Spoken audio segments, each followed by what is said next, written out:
नमस्कार मित्रांनो, साधी माणसे या मालिकेच्या आजच्या भागामध्ये आपण बघणार आहोत. इथे आता निरूपा आणि पारू दोघीही आता देविकाच्या रूममध्ये आलेले असतात. आता मात्र रूममध्ये येऊन बघतात तर देविका अजून तयार झालेलीच नसते. आता मात्र निरूपा भडकते आणि म्हणू लागते, देविका काय चालू आहे तुझं? तू अजून कशी तयार झाली नाही? तुझ्या मनात नेमकं आहे तरी काय? आता मात्र देविका लगेच समोर येते आणि म्हणू लागते, काय झालं आई? तुम्ही एवढा का चिडलायत? तेव्हा लगेच निरूपा म्हणू लागते, अगं किती वेळचं तुला रूममध्ये आवरायला पाठवलं आणि तू अजून काहीच तयार झाली नाही, काय समजायचं आम्ही? तेव्हा लगेच आता निरूपा सोनालीला म्हणू लागते, अगं सोनाली काय चालू आहे तुझं? तुला सांगितलं होतं ना माझ्या सुनेला सुंदर असं तयार करून घेऊन ये, पण तू काय करत होती? त्याच वेळेस आता लगेच देविका म्हणू लागते, अहो आई ते मला माझ्या मैत्रिणींचे फोन येत होते ना, त्यामुळे ना जरा बिझी होते मी फोनवरती बोलण्यासाठी. शुभेच्छा देत होते ना मला सर्वजण, म्हणून जरा वेळ लागला. पण तुम्ही टेन्शन नका घेऊ, मी असे 5 मिनिटात तयार होते. तेव्हा लगेच आता सोनाली म्हणू लागते, हो ना, आणि त्यामुळेच आम्हाला उशीर झाला, पण आम्ही लगेच तयार होऊन बाहेर येतो. तेवढ्यात आता निरूपा निघालेली असतानाच ती थांबते आणि म्हणू लागते, काय गं देविका, एक विचारू का? तेव्हा लगेच आता देविका घाबरते आणि म्हणू लागते, काय झालं आई? काय विचारायचंय तुम्हाला? तेव्हा निरूपा म्हणू लागते, अगं तुझे बाबा येणार होते, अजून कसे आले नाही? त्यांचा काही फोन वगैरे आला होता की नाही? येणार आहेत ना ते? आता मात्र लगेच देविका रडायला लागते. तेव्हा निरूपा म्हणू लागते, अगं देविका काय झालंय? तू रडतेस का?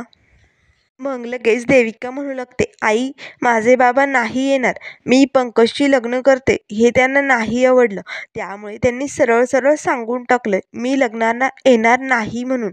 आता मात्र लगेच सोनाली म्हणू लागते, हो काकू, त्यामुळेच आम्हाला खूप उशीर झाला. देविकाला खूप टेन्शन आलं होतं ना, त्यामुळे ती तयारच झाली नाही. खरंच तुम्हाला कसं सांगावं ना हे तिला कळतच नव्हतं. तेव्हा आता लगेच देविका म्हणू लागते, हो आई, मला तुम्हाला हर्ट नव्हतं करायचं हो. तुम्ही असे नाराज झालेलं मला नाही आवडणार. पण काय करणार, बाबांनी येण्यास नकार दिलाय ना. तेव्हा लगेच आता निरूपा देविकाला म्हणू लागते, देविका काळजी करू नको. अगं बाबा शेवटी कुठपर्यंत रागवणार? आज नाही आले तर ते नक्की कधीतरी परत येतील. तुझ्याकडे ते नक्की येतील, तू काळजी करू नको. अगं बाप येतो, एक ना एक दिवस आपल्या मुलाकडे येणारच. त्यामुळे तू आता रडणं थांबव आणि पटकन तयार हो बरं. सुंदर अशी माझी सून दिसली पाहिजे, एकदम चेहरा फ्रेश टवटवीत हसरा चेहरा पाहिजे ना मला. आता मात्र लगेच देविका म्हणू लागते, हो आई मी लगेच तयार होते. असे म्हणून निरूपा निघालेली असतानाच देविका म्हणू लागते, पण आई पंकज तयार होऊन आला का बाहेर? तेव्हा लगेच पार्वती म्हणू लागते, अगं माणसांचं काय, त्यांना काय फक्त पोशाख घालायचा, थोडाफार मेकअप करायचा आणि निघायचं बाहेर. पंकज येईल इतक्यात, तू फक्त तुझं आवर पटपट. आता मात्र लगेच देविकाला मात्र टेन्शन आलेलं असतं, कारण अजूनही पंकज तयार होऊन बाहेर आला नाही. म्हणजे त्याच्या मनात नेमकं आहे तरी काय? आता लगेच सोनाली म्हणू लागते, देविका आता तुझी नाटकं चालणार नाही, पटकन तयार होऊन घे, नाहीतर आता सर्वजण इकडे येतील. तर आता इकडे मीरा मात्र देविकाचा विचार करत असते. काय झालं या देविकाला? अशी का वागते ती? तयार का होत नाही पटपट? असे आता ती टेन्शनने विचार करत असते. त्याच वेळेस ती मनाशीच म्हणू लागते, नाही नाही नाही, मी का टेन्शन घेते? आणि हे लगीन घर आहे, चेहरा कसा हसता असायला हवा की नाही? मग दे सगळं सोडून, असे ते आपल्या मनालाच म्हणू लागते. त्याच वेळेस आता ती सत्याची वाट बघत असते. तेवढ्यात लगेच तिला आठवतं की बाबांनी दोनदा तीनदा विचारलं होतं की अजून सत्यजित आला की नाही. आता जर बाबांनी विचारलं तर मी काय सांगू? ह्यांना किती वेळेचं बोलावलंय, अजून का आले नाही? कुठे राहिले असतील? असे म्हणून मीरा आता दरवाजाकडे सत्याची वाट बघत बसलेली असते. त्याच वेळेस आता सुधाकर भाऊ येतात आणि म्हणू लागतात, नवऱ्याची वाट बघायली का? आता मात्र मीरा लगेच म्हणू लागते, हो ना, किती वेळ झाला, अजून यायला नको का त्यांनी? यायचं ना पटकन. आता मात्र सुधाकर भाऊ लगेच हसू लागतात. आता मीरा पाठीमागे वळून बघते, आपल्याशी कोण बोलतोय तर सुधाकर भाऊ असतात. आता मात्र मीरा लाजू लागते. तेव्हा सुधाकर भाऊ म्हणू लागतात, सॉरी सॉरी, मीच चुकीचा प्रश्न विचारला. आता नवऱ्याची नाही तर कुणाची वाट बघणार, हो की नाही? बरं बरं, नवरा नसल्यामुळे कसं चुकल्या चुकल्यासारखं वाटतंय ना मीरा तुला? एकदम भारी. दोघांची जोडी पक्की झाली आहे असे म्हणून आता सुधाकर भाऊ हसू लागतात. आता मात्र मीरा लगेच लाजेने लाल झाली असते.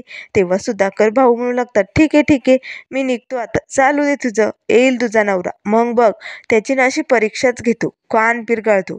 एवढं कोणी बायकोला त्रास देत असतं का? एवढी वाट बघायला लावत असतं का कोणी बायकोला? असे त्याला खडसावून विचारतो. आता मात्र लगेच सुधाकर भाऊ जाताच मीरा आपल्या हाताने स्वतःच्या डोक्यात चापट मारते आणि म्हणू लागते, अगं मीरे, तुला कुणासमोर काय बोलायचं काही समजतं की नाही? बाबांना कुशाल असं म्हणाली तू? पण जाऊ दे, यांना ना आल्यावरती बघते किती उशीर केलाय असे म्हणून आता मीरा तिथे हसत असते. त्याच वेळेस इकडे आता देविकेच्या आईला टेन्शन आलेलं असतं. काय चालू असेल तिकडे लग्नात? देविकाचा आवाज असा का येत होता? नेमकं काय घडलं असेल तिकडे? मला तर काही कळायलाही मार्ग नाही आणि उठणधड जाऊही शकत नाही. काय करावं काही सुचत नाहीये. नेमकं कुणाला विचारू मी? त्याच वेळेस आता देविकाच्या आईला मीराची आठवण येते.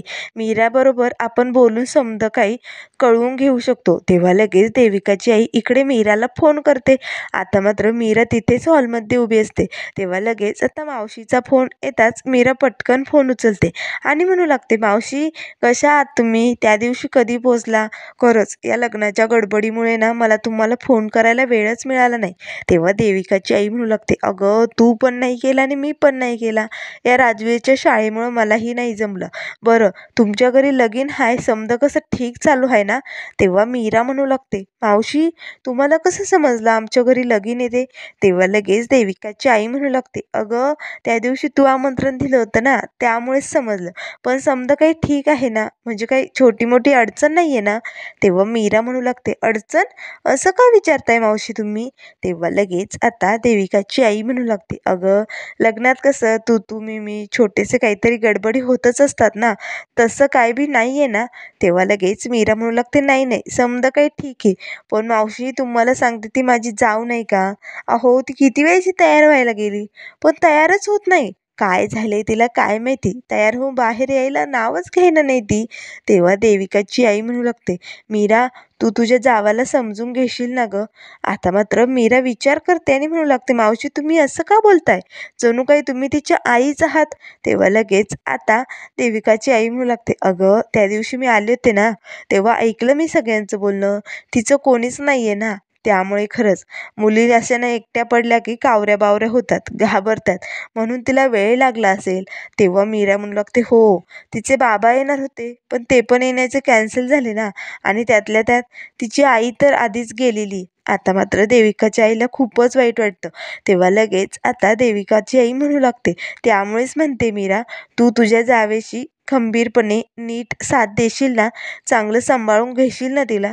आता मात्र लगेच मीरा म्हणू लागते, मावशी तुम्ही असं म्हणायलाय जणू काही तुम्हीच तिची आई आहात. आता मात्र लगेच देविकाची आई गप्प बसते. तेव्हा लगेच मीरा म्हणू लागते, पण मावशी तुम्हाला ठाऊक होतं ना इकडे लग्न आहे, मग तुम्ही का आला नाहीत?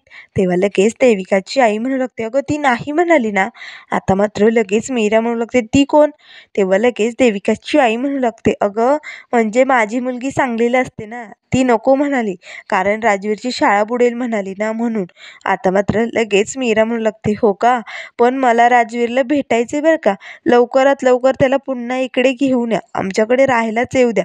आता मात्र लगेच देविकाची आई राजवीरकडे फोन देते. आता मात्र मीराचा फोन आहे म्हटल्यानंतर राजवीर खूपच खुश होतो आणि म्हणू लागतो, मीरा मावशी तू पण ये ना इकडे आमच्याकडे. तेव्हा मीरा म्हणू लागते, हो मी पण येईल, आपण मस्त मजा करूया असे म्हणून आता लगेच देविकाची आई फोन बंद करते. आता मात्र देविकाच्या आईला खूपच वाईट वाटलेलं असतं, कारण देविकाने सगळ्यांना सांगितलेलं असतं की तिची आई या जगातच नाहीये म्हणून. तर इकडे आता सत्य गाडी चालत असताना लगेच मॅनेजर म्हणू लागतो, ए ड्रायव्हर किती हळू गाडी चालवतो, अरे जरा फास्ट चाल ना, जरा पुढचे गेअर टाक. तेव्हा लगेच सत्य म्हणू लागतो, ओ साहेब तुम्हाला माहिती आहे का 80च्या स्पीडच्या पुढं मी चालू शकत नाही, एवढीच गाडी चालू शकते, तुम्हाला एवढी काय घाई आहे? तेव्हा मॅनेजर म्हणू लागतो, हे बघ तुला एक्स्ट्राचे जास्त पैसे देईल त्यामुळे पटपट चल. तेव्हा सत्य म्हणू लागतो, काही गरज नाही माझी गाडी आहे या स्पीडवरतीच चालणार आणि एक्स्ट्रा पैशाची मला गरज नाही. जेवढं भाडं होईल ना तेवढंच तुम्ही द्या. तेव्हा लगेच आता मॅनेजर म्हणू लागतो, ठीक आहे ठीक आहे. त्याच वेळेस आता मॅनेजर लगेच आपल्या मोबाईलमध्ये देविकाचा फोटो काढतो आणि आता त्या फोटोचा किस घेऊ लागतो. त्याच वेळेस सत्याला मात्र राग येतो. तेव्हा लगेच तो आता स्पीड ब्रेकर आल्यामुळे कचकन ब्रेक दाबतो. आता मात्र लगेच मॅनेजर पुढच्या सीटला येऊन आदळतो आणि त्याचा मोबाईल आता सत्याजवळ खाली पडलेला असतो. आता मात्र लगेच मॅनेजर म्हणू लागतो, ए ड्रायव्हर, अशी कशी गाडी चालवतो तू? तुला नीट गाडी चालवता येत नाही का? अरे बघ ना, माझा मोबाईल पडला. तेव्हा सत्य म्हणू लागतो, हो का? पण स्पीड ब्रेकर आल्यानंतर गाडी आदळते हे तुम्हाला माहीत नाही आहे का? नीट बसायचं ना मग. कशाला इकडे तिकडे चाळे करायचे?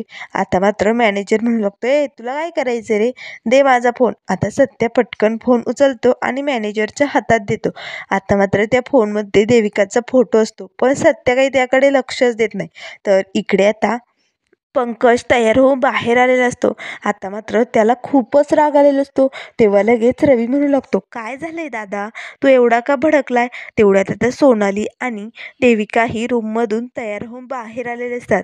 त्याच वेळेस आता लगेच समोर पंकज तयार झालेला बघताच सोनाली म्हणू लागते, बघ देविका, अगं पंकज तयार होऊन आलाय, पण तो खूप रागावलेला दिसतोय ना.